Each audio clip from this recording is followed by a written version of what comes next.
stood at the window of their apartment on Meridian Station and watched the stars move across the black sky. Her skin caught the light and threw it back in sharp blue angles. She was born from a world of crystal mountains and cold logic. Her people did not believe in softness. But Daniel was soft. That was the only way she could describe it. She had married him 3 years ago. The marriage was not love at first. It was politics. The empire needed trade routes through human space. Humans needed protection from the pirates who hunted their ships. So the government decided that a marriage between a diplomat and a human soldier would strengthen the bond between their peoples. Had not wanted this. She had wanted to work alone, to climb through the ranks of the diplomatic corps with her mind and her words. But the government assigned Daniel Cooper to her, and she accepted it as a duty. She expected him to be rough. Humans were a young species, only 100 years into space exploration. They came from a world that had tried to kill them every day of their evolution. They were fighters. They were hunters, had read the files. Daniel had served in the human military. He had combat training. He had killed enemies in space battles. The first time she met him, he brought her flowers. They were small white flowers in a glass container filled with water. He held them out to her and smiled. She did not know what to do with them. Flowers served no purpose. They could not be eaten. They did not contain information, but Daniel explained that they were beautiful and that was reason enough. Put the flowers in her quarters and forgot about them. She expected Daniel to move to his own apartment. They would be married in name only. They would appear together at diplomatic functions. They would fulfill the requirement and then continue their separate lives. But Daniel came to her quarters every day. He sat with her while she reviewed documents for trade negotiations. He asked questions about culture. He listened to her explain the crystal matrices that powered their ships. He read the poetry of her people and asked her to explain what it meant. Most importantly, he did not try to dominate her. Culture valued strength and logic. The strong commanded the weak, but Daniel did not command. He asked what she wanted. He waited for her answer. Weeks became months, started to notice small things about him. He remembered that she preferred cold beverages and he always brought them for her. He learned her schedule and prepared meals at times that fit her work. He spoke softly, even when he was angry. She had never heard him raise his voice. One night he held her hand while she cried about a failed negotiation. She had wanted to succeed. The entire embassy was watching, but the human colony had rejected the terms. They wanted better protection guarantees. Daniel did not tell her that she had failed. He did not remind her that did not show weakness through tears. He simply held her hand and said, "You tried hard. That is what matters." Did not understand that. Culture taught that only results mattered. Effort without success was failure, but she stopped arguing with him about it. 3 years passed, realized slowly, like ice melting, that she loved him. It was not the love she had read about in ancient texts, the obsessive and violent love that had driven her ancestors to war. It was something smaller and warmer. It was the feeling she had when she heard him come through the door after a long day. It was the way she wanted to sit near him and listen to him talk about his past. She told him one day that she loved him. Daniel smiled and kissed her forehead. He said he loved her too. He had loved her for a long time, he said. He loved her sharp mind and her determination and the way she looked at the stars like she wanted to understand them all. Began to believe that humans had a secret. They came from a brutal world and yet they could choose to be gentle. They could take their strength and use it to build things instead of destroy them. Daniel had walked away from military life. He worked now in technology maintenance. He built systems that helped ships run better. He created things that lasted. The government watched this marriage and made calculations. A human willing to be gentle could be a valuable tool. Humans could be integrated into society if they learned to think logically instead of emotionally. Daniel Cooper became the example. He was the human who had become in spirit. Knew better, she understood that Daniel was not becoming, he was being Daniel. He was showing the galaxy what humans could choose to be. His gentleness was not weakness. It was a choice that required more strength than violence ever could. When Myra was born, everything changed again, but this time in a way thought would last forever. She had a daughter with dark skin like her father and blue eyes like her mother. Myra was the bridge between their peoples. Daniel held his daughter and cried. He promised to protect her. He promised to keep her safe from every danger the galaxy contained. He meant it with an intensity that made understand, for the first time, that love had no limit in human hearts. 6 years passed. Myra grew strong and curious. She loved her mother's logic and her father's kindness. She was both and human. The galaxy whispered that she was the future. Then one day, during a school transport, she disappeared. They took her. The message came through official channels. The faction wanted the deactivation of the defense grid. They would return Myra alive if the defense grid came down. It was a simple trade. Moved immediately into diplomatic mode, she called the government. She began calculating responses. She had negotiated through crisis before. She would negotiate through this. But Daniel was not. And when he learned that his daughter was gone, something in him broke open. Something old and dangerous woke up. Something that had been sleeping under the softness. He did not yell or cry. He did not fall apart. He simply became very still, and then he started making calls. Daniel sat in the government chamber with. The council members arranged themselves in a careful pattern. They valued symmetry and order. The lead diplomat, a tall named, explained the strategy for recovering Myra. They wanted the defense grid deactivated. The grid protected the entire station from pirate attacks and raiders. Military experts could disable it remotely and then reactivate it after Myra was recovered. The move was risky but calculated. They would have a brief window of power, but the grid could be brought back up in less than 60 seconds. It was a reasonable strategy. It was the kind of strategy that diplomats had used for generations. It was logical and measured. Daniel listened without moving.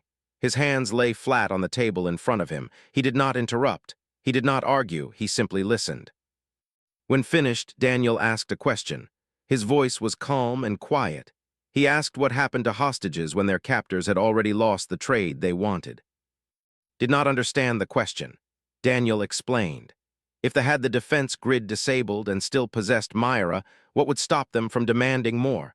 What would stop them from deciding that a human hybrid was valuable for other reasons?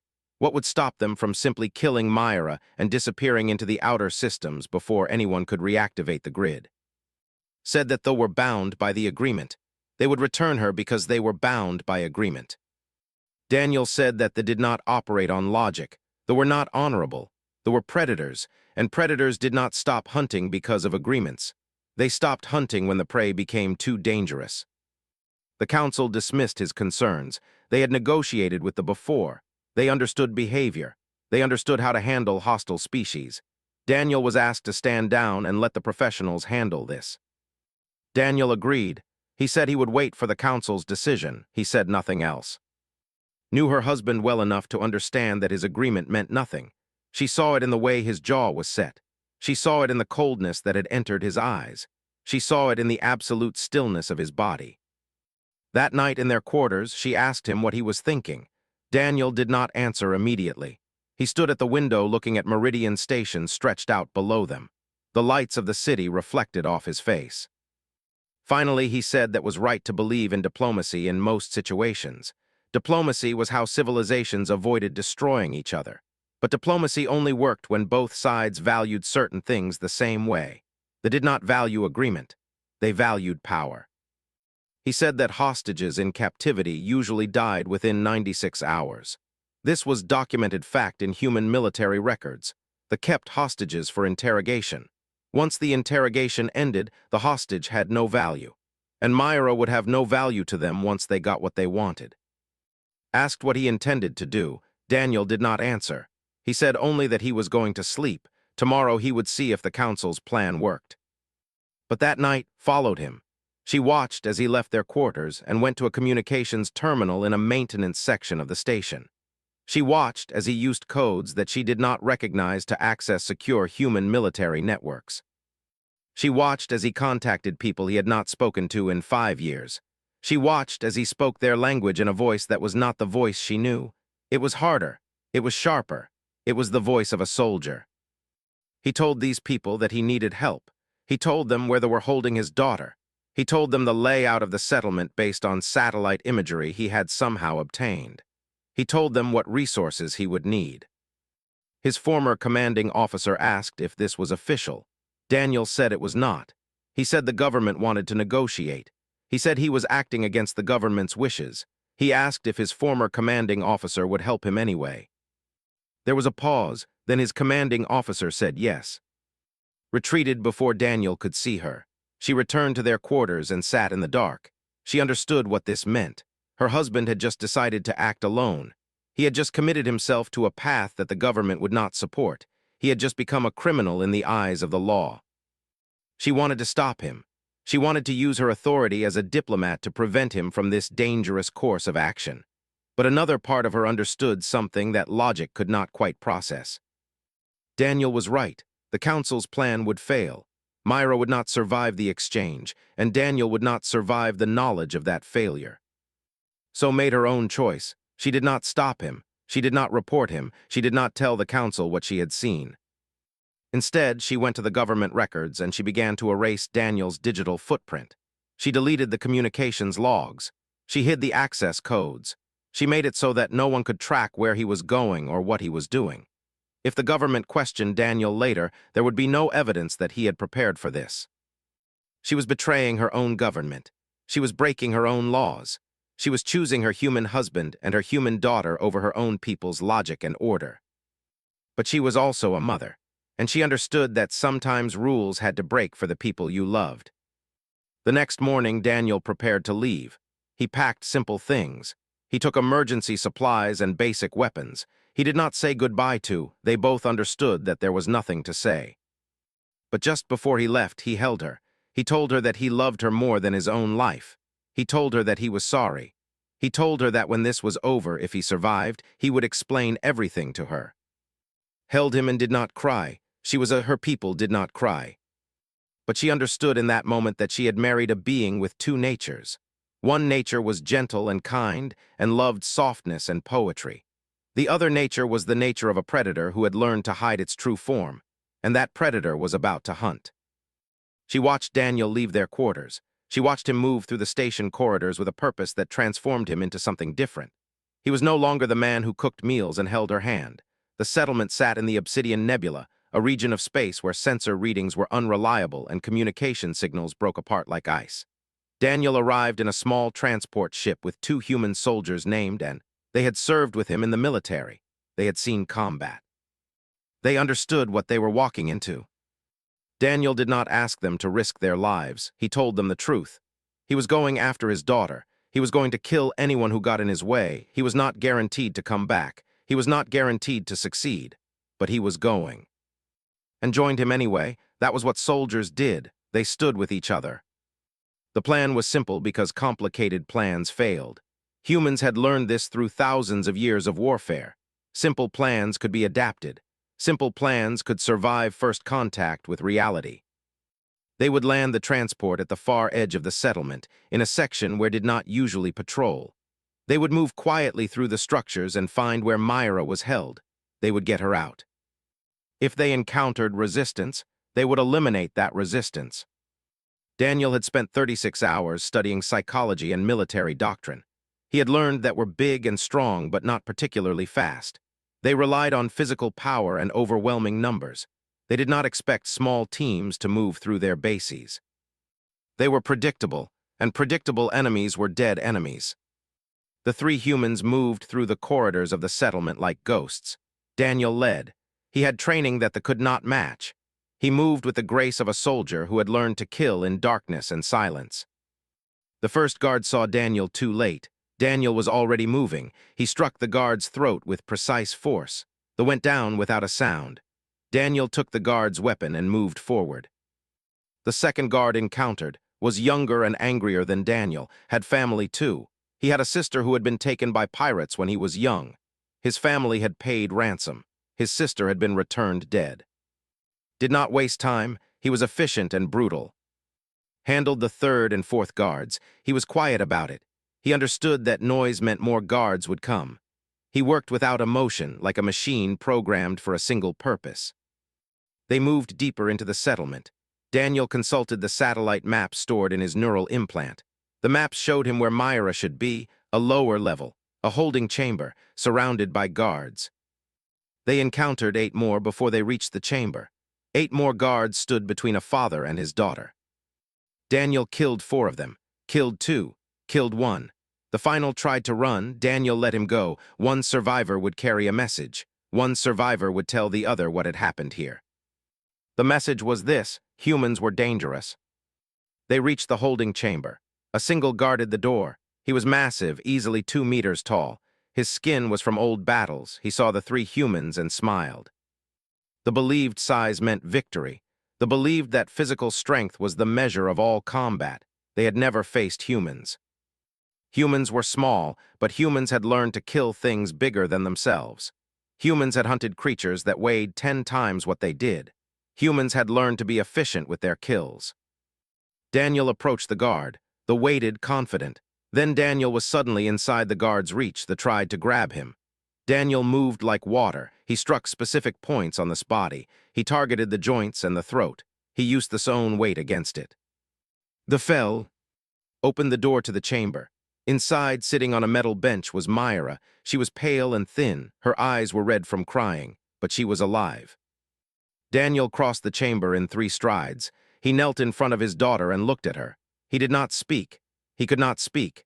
He was overcome with a feeling so strong that it threatened to destroy him. Myra looked at her father and recognized him. She started to cry again, but this time with relief. She threw her arms around his neck. Daniel held her.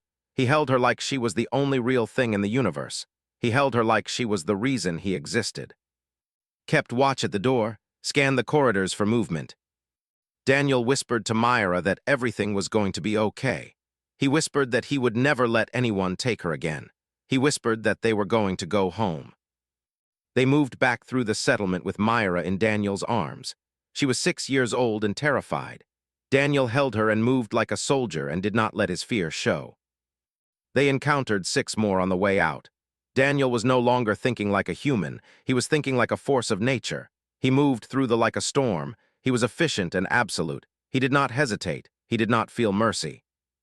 These had taken his daughter. That was all that mattered. And kept Myra from seeing the worst of it. They blocked her view when the killing was most violent, but they did not stop Daniel. They did not tell him to hold back. They understood that there was no holding back. There was only the mission, and the mission was bringing a child home. They reached their transport. The engines were already warming. The ship lifted away from the settlement as alarms screamed across the installation. Ships launched to intercept. But Daniel had planned for this.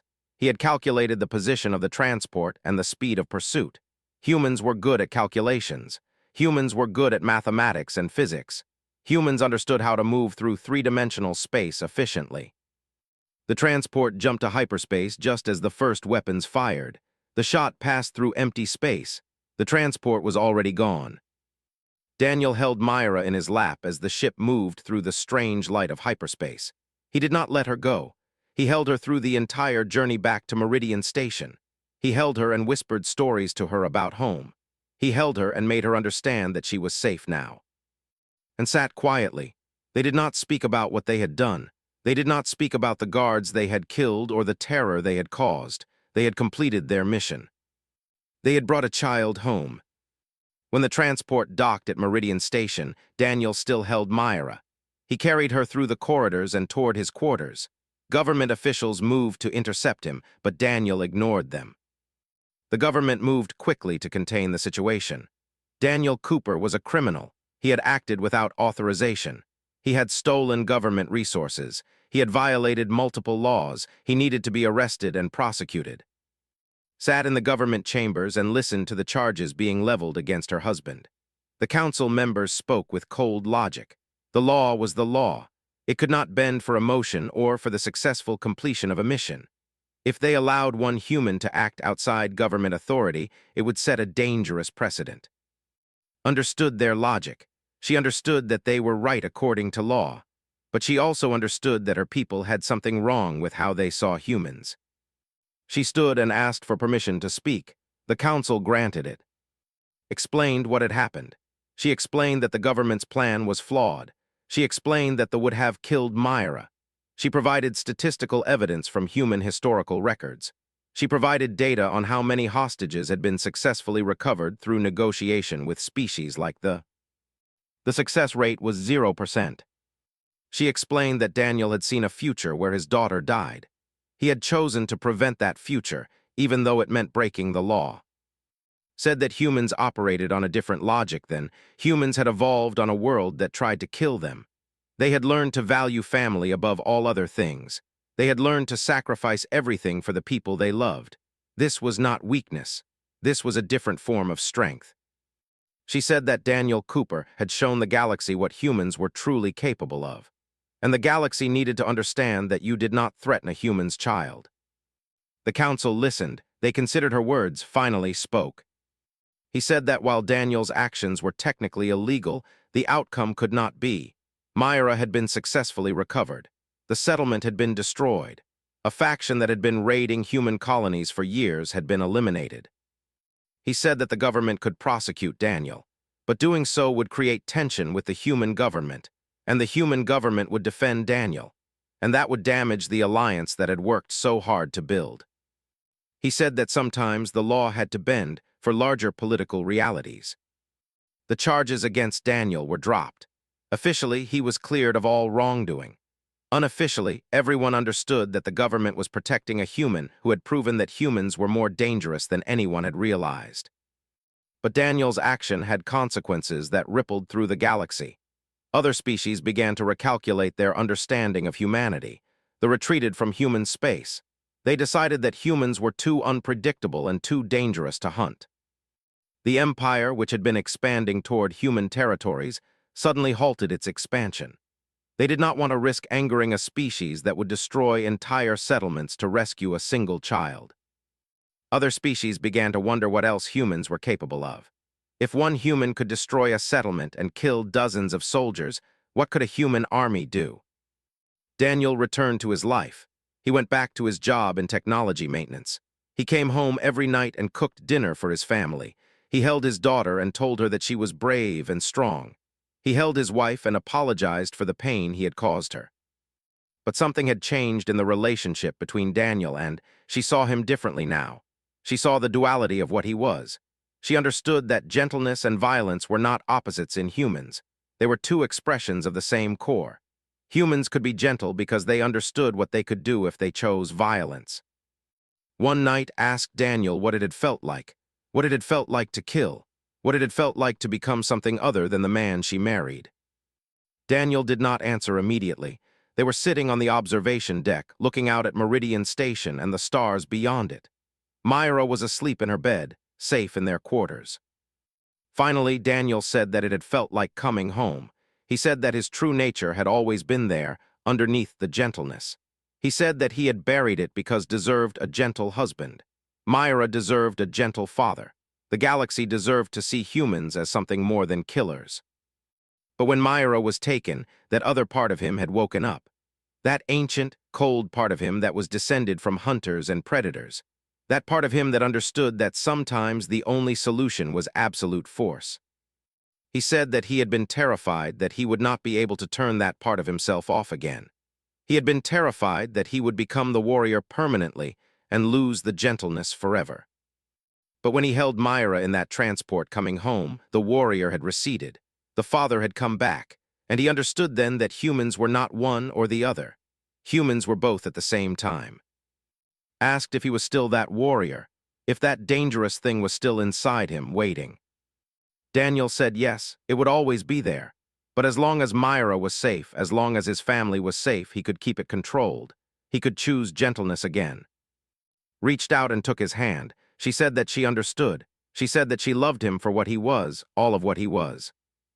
The next morning, Daniel received a formal message from the human government. They were promoting him to an advisory position with the human military. They wanted him to work with officials to develop better defense strategies. They wanted him to help both species prepare for the threats that the galaxy contained. Daniel accepted. He understood that his actions had opened a door. Humans and would now work together differently, not as junior partners and senior partners, but as equals who each brought something valuable to the relationship. Humans brought adaptability and the willingness to sacrifice everything for their people, brought logic and long-term strategic thinking. Together, they could be formidable. Daniel began his new work. He traveled back and forth between Meridian Station and the human military installations. He brought officers to see human military methods. He brought human soldiers to study tactics. He showed both sides that they had been underestimating each other. Humans were not just traders and explorers. They were soldiers and strategists, were not just cold, logical beings. They were capable of changing their understanding when presented with evidence. Myra recovered from her capture. She was young enough that the experience did not define her. She grew up knowing that her father was capable of terrible things in service of her safety. But she also knew that he chose not to be terrible unless circumstances demanded it. She grew up understanding that gentleness was not weakness, that kindness was not lack of strength, that the strongest people were those who could be dangerous but chose not to be. The galaxy shifted in its understanding of humans. Humans were no longer the young, eager species trying to prove themselves to older civilizations. Humans were the species that would burn anything down to protect their children. And there was nothing more dangerous than that. Daniel stood in his quarters one evening and looked at Myra playing with her toys. She was healthy, she was happy, she was home. He had made the right choice. No matter what the cost, he had made the right choice. 5 years had passed since the rescue.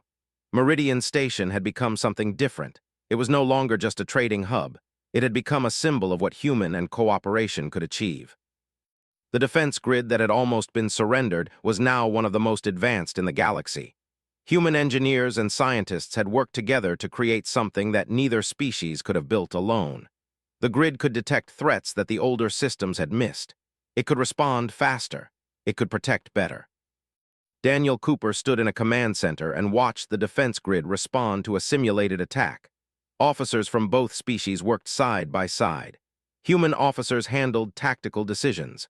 Officers managed strategy. They moved like they had been training together for decades instead of 5 years. This was Daniel's legacy, not the destruction he had caused in the settlement, but the unity that had been built in the aftermath. Joined him in the command center. She was wearing her diplomatic robes. She had been promoted twice since Daniel's rescue of Myra. She was now the head of the diplomatic corps stationed at Meridian Station. She told Daniel that she had received orders from home. The government wanted to establish a formal treaty with the human colonies, not a trade agreement. A full military and cultural alliance. It would be official. It would be binding. Daniel asked what had changed. They had been reluctant about such deep integration just 5 years ago. Said that leaders across the galaxy had changed their positions on humanity. They had retreated so far from human space that they were no longer a threat in that region. They had abandoned their territorial expansion plans. The collective had requested human military advisors. She said that every species in the known galaxy now understood the truth about humans. You did not threaten human children. You did not take human hostages. You did not assume that human softness meant human weakness. Daniel smiled. He said that Myra would be proud. Their daughter had become a symbol herself. The first human hybrid child, the daughter that a human soldier had been willing to burn the galaxy for. Myra was now 12 years old. She was living with her mother and father in their expanded quarters on Meridian Station. She attended both human and schools. She was learning to think with both logic and emotion. She was becoming something new, something that had never existed before. Myra wanted to join the military. She wanted to work with both humans and to protect the galaxy. Daniel had no doubts that she would succeed. She had her mother's intelligence and her father's determination. That evening, Daniel was at home when Myra came through the door. She had been at school. She was excited about something. She told her father that her class had been discussing the history of the treaty negotiation between humans and... She said that her teacher had explained how her father had acted illegally to rescue her, how he had killed to save her. She asked him if he regretted it.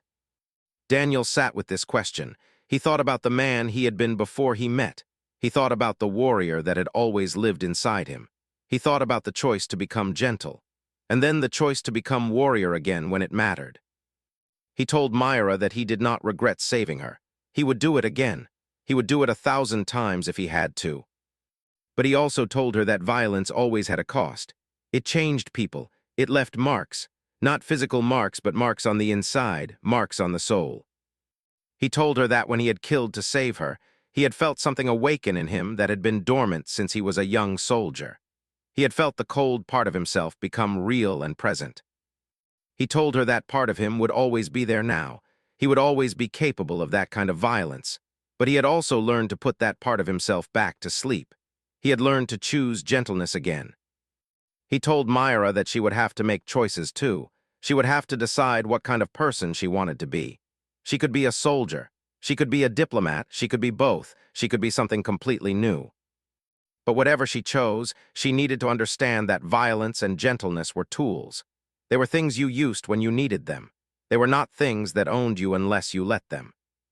Myra asked if her father was still the warrior inside, if that part of him still existed. Daniel said yes, but he told her that the warrior was controlled now. The warrior served the father served the family served the galaxy. That was the order of things. Came home an hour later. She had reports to file about the new treaty. She had protocols to develop for how human and forces would work together. She had endless work. But she put the work aside to have dinner with her family. They sat together at their table, humans and eating food that was a blend of both their cultures, speaking languages that each of them had learned, existing in a space that was neither human nor but something new. Daniel told that he had been thinking about what it meant to be dangerous. He had been thinking about what it meant to choose gentleness when you were capable of such violence.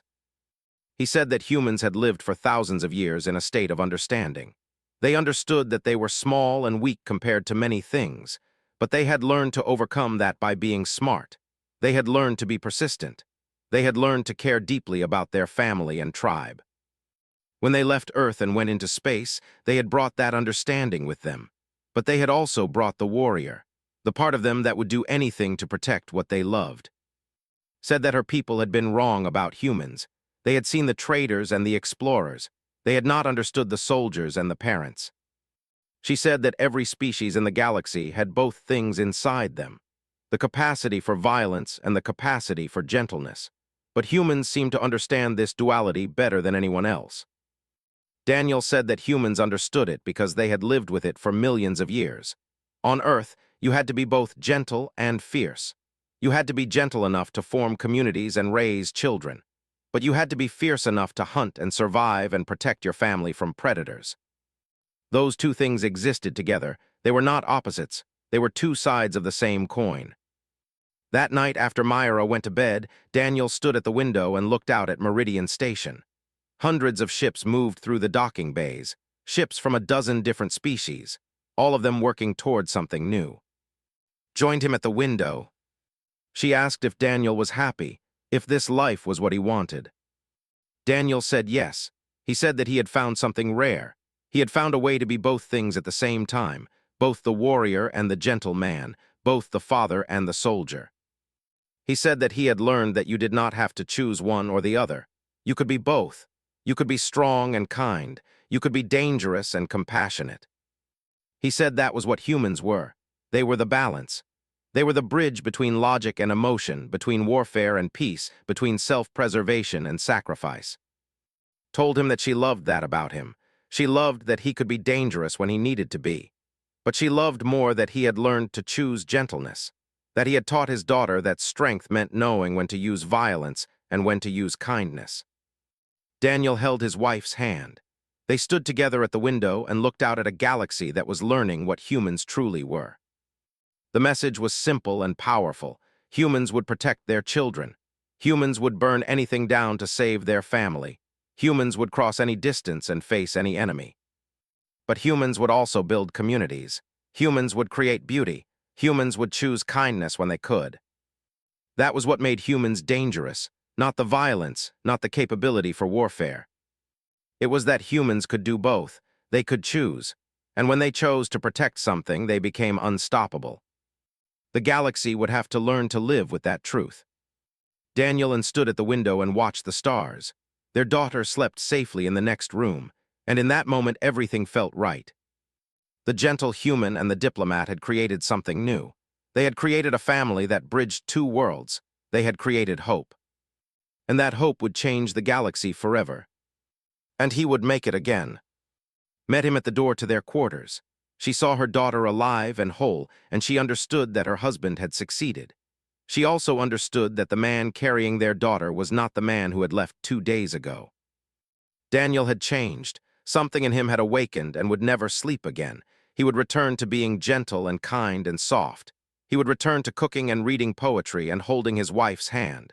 But underneath that gentleness would always be the memory of what he had done, the memory of what he was capable of. He had become both things at once, both the gentle man and the hunter, both the father and the warrior.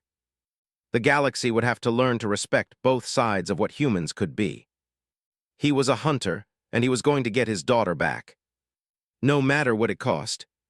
Watched him and understood that the gentle man she had married had never really been gentle. He had been choosing gentleness. And now, faced with a threat to his daughter, he was choosing something else. Everything was about to change.